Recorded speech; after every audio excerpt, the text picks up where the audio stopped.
Hello friends, welcome to Nursing Villa. मैं पूजा आपकी अपनी फ्रेंड लेकर आई हूँ आपके लिए एक नया वीडियो, जिसमें हम पढ़ने वाले हैं नेक्स्ट टॉपिक, जो कि है disease of nervous system and its management. ये है हमारा 4th unit of medical surgical nursing. जी हाँ दोस्तों, आपको भी पता है कि मेडिकल सर्जिकल नर्सिंग की हमने सीरीज स्टार्ट की है, जिसमें हमारा ये नेक्स्ट टॉपिक है। तो चलिए स्टार्ट करते हैं अपना आज का टॉपिक।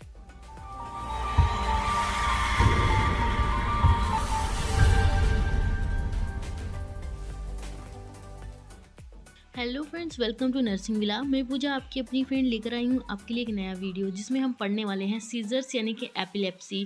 फ्रेंड्स देखेंगे हम मेडिकल सर्जिकल नर्सिंग को जो भी हम पढ़ रहे हैं उसकी सीरीज़ को फॉलो करते हुए हम पढ़ने वाले हैं ये टॉपिक, जो कि हमारा नर्वस सिस्टम से है, disease of nervous system and its management का सेकेंड टॉपिक है। देखेंगे डेफिनेशन। सबसे पहले देखेंगे हम अपनी खुद की डेफिनेशन। देखेंगे definition. A seizure is a sudden uncontrolled electrical disturbance in the brain. यानी कि सीजर्स क्या होता है, एक सडन अनकंट्रोल इलेक्ट्रिकल डिस्टर्बेंस हो जाता है ब्रेन में। It can cause changes in your behaviour, movement and feelings and in the level of consciousness. यानी कि जब सीजर्स होते हैं तो क्या होता है, चेंजेस हो जाते हैं किस में, बिहेवियर में, मूवमेंट्स में, फीलिंग में and in the level of consciousness में भी। Having 2 or more seizures at least 24 hours apart that are not brought on by an identifiable cause is generally considered to be epilepsy. That means अगर 24 घंटे के अंदर दो या दो से ज़्यादा सीजर्स आपको होते हैं या पेशेंट को होते हैं, देन क्या होता है कि part that are not brought on by an identified causes generally consider to be, then क्या कंसीडर किया जाता है कि ये जो भी कॉजेज है वो क्या है, एपिलेप्सी कंसीडर किया जाता है। देन देखेंगे हम बुक की डेफिनेशन। सीजर्स क्या होते हैं, एपिसोड ऑफ नेचुरल डिसफंक्शन, यानी कि नेचुरल बोला मैंने, न्यूरल डिसफंक्शन। जो भी हमारा न्यूरल सिस्टम है, नर्वस सिस्टम है, उसका डिसफंक्शन हो जाता है, उसके एपिसोड्स होते हैं, कन्वल्जन और fits. It is a seizure with motor accompaniments, example jerking of a limb incontinence. Every seizures may not be convulsion. Epilepsy, it is a recurrent attack of loss of activity, sensory phenomena and behaviors abnormalities. It is a paroxysmal disorder of nervous system. ये proximal disorder होता है nervous system का। Then causes देखेंगे, unknown causes, hypoxaemia, vascular insufficiency, fever, head injury, head trauma, conclusion, brain contusion, meningitis, encephalitis, brain abscess, hypoglycemia, टैक्सीमा in pregnancy, CVA, thrombosis, embolism, hemorrhage, hypertension, infection of CNS, metabolic changes, brain tumor, drug withdrawal, allergy, degenerative brain disorder, etc. तो friends ये थे हमारे causes. Then देखेंगे हम classification of scissor. Scissor कितने type का होता है। जनरलाइज सीजर में देखेंगे हम 3 टाइप्स देखेंगे, tonic, clonic seizures, grand mal. Question B part B हमारा एब्सेंस पेटी मॉल। सी हमारा minor motor seizure, akinetic, myoclonic, atonic. Second part है हमारा partial focal, simple partial, complex partial. Third है हमारा status epilepticus. It is a state in which a client has continuous seizure और seizure lasting at least 30 minutes.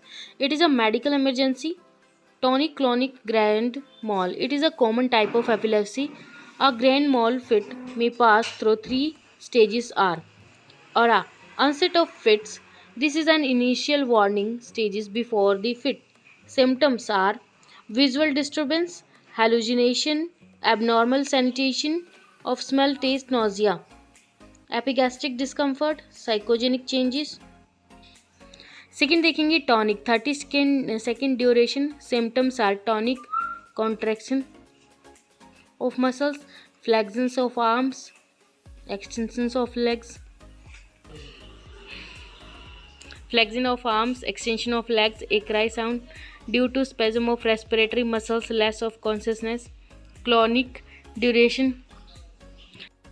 Then देखेंगे clonic.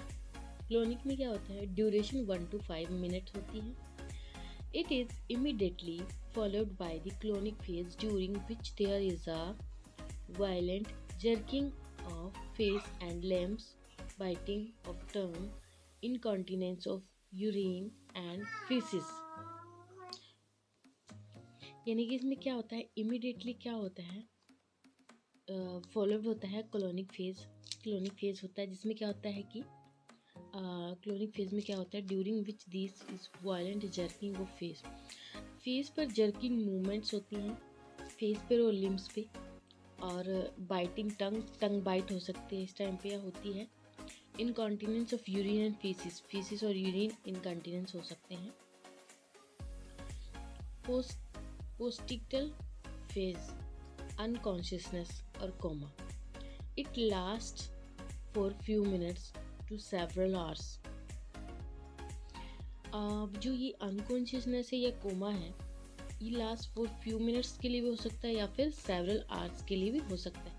There may be headache, confusion, sleepiness, automatic behaviour. B हमारा petit mal seizures, absence fits. It is a typically seen in children during an absence attack. Symptoms are child stop working, looks confused, may blink or roll up the eyeball, not responds to verbal commands. Clinical manifestation: impaired consciousness, excess or loss of muscle tone or movement, duration of behavior, mood, sensation and perception। यानी कि clinical manifestation क्या हो सकती है, consciousness impaired हो सकती है, access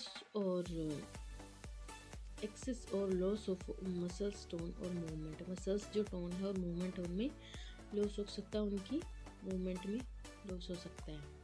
disturbance of behaviour, mood, sensation and perception.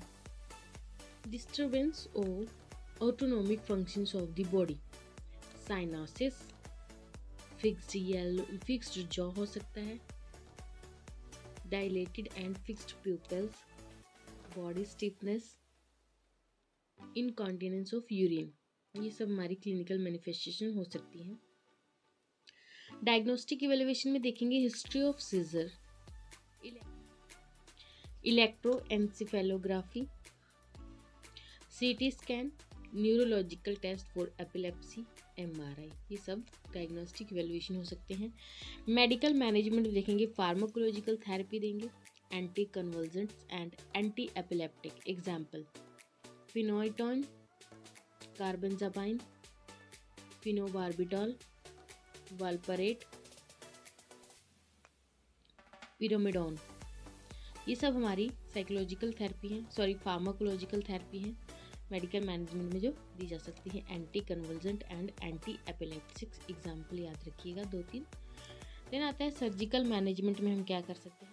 Surgical management में देखेंगे, by destroying minute area of the brain. यानी कि जो भी ब्रेन अफेक्टेड होगा कुछ भी, उसको क्या करेंगे, हम उसका माइन्यूट एरिया डिस्ट्रॉय कर सकते हैं, या फिर करना पड़ता है सर्जिकल मूवमेंट में, रिमूव करना पड़ सकता है। Nursing management, nursing care before seizure, to maintain airway, to observe seizure, to prevent injury, to administer drug. Nursing care after seizure, to assist behaviour and conditions of patient after seizure. यानी कि patient का assist करना है behaviour and condition after seizure. After seizure patient का हम behaviour condition assess करेंगे। Instruct to patient and that treatment of seizures will be long duration. Instruct करेंगे patient को,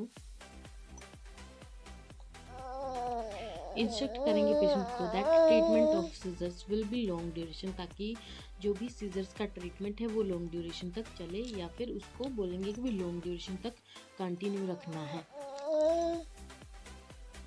to give instructions to family members of patient about care giving during seizures. Drug should not be discontinued without permission of doctor. कोई भी दवाई बिना doctor की permission के discontinue नहीं करनी. Do not drive alone and swimming horse riding also restricted.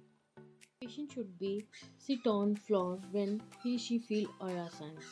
यानी कि नर्सिंग केयर में बताया गया है कि पेशेंट अगर फील करता है ऑरा साइंस तो उसे सिट हो जाना चाहिए, फ्लोर पर इनके बैठ जाना चाहिए. अब इसमें ऑरा साइन जो है, ऑरा साइन दैट मीन्स जो भी वार्निंग साइंस होते हैं, यानी कि सीजर्स के कुछ वार्निंग साइंस होते हैं जो कि अगर हम पेशेंट को मतलब टीच करेंगे तो हमें बताने होते. तो ऐसा कोई भी साइन हो, ऑरा साइंस हो, तो क्या पेशेंट को सिट करना है फ्लोर पे, तो ये सब चीज़ें उसे बतानी है, यानी कि केयर में ऐड करनी है. Now turn to the nursing diagnosis.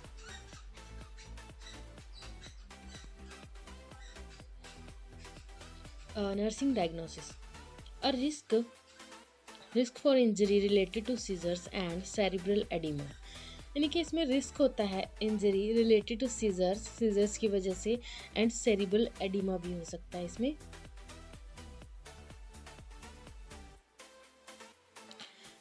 Second है hyperthermia related to infection process. Hyperthermia हो सकता है, यानी कि हाई फीवर हो सकता है. Ineffective tissue perfusion related to disease condition. Ineffective tissue perfusion हो सकता है डिजीज कंडीशन की वजह से. Disturb thought process related to personality changes. यहाँ पे जो भी थॉट प्रोसेस है वो भी डिस्टर्ब हो सकती है. फ्रेंड्स, आज के लिए इतना ही. मिलते हैं नेक्स्ट वीडियो में नेक्स्ट टॉपिक के साथ. तब तक के लिए आप हमारे चैनल को लाइक शेयर एंड सब्सक्राइब जरूर कर लें.